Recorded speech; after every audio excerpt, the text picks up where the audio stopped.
আচ্ছা, একাদশ শ্রেণীর সকল ছাত্রছাত্রীদের এবং স্কুল সার্ভিস কমিশনের জন্য যারা পড়াশোনা করছো তারা তাদের সকলের জন্যই বলছি যে তোমরা এই যে আমি পুঁইমাচা গল্প প্রশ্নোত্তর পর্ব তৃতীয় পর্ব আলোচনা করেছি, সেখানে একটুখানি তোমরা সংশোধন করে নেবে।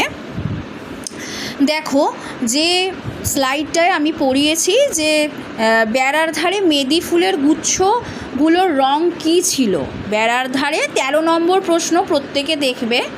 বেড়ার ধারে মেদি ফুলের গুচ্ছগুলোর রং কী ছিল? উত্তর হবে নীল রং। হ্যাঁ, এখানে দেখবে আমি ছবি রেখেছিলাম সাদা মেদি ফুল। সাদা মেদি ফুলও কিন্তু হয়, এই যে, আর ওখানে কিন্তু গল্পে আছে নীল মেদি ফুলের কথা। হ্যাঁ, তাই ওখানে আমি যে তোমাদের পড়িয়েছি ওই ক্লাসটায় দেখবে ওখানে সাদা রংটা দেওয়া আছে, ওটা ভুল। ওখানে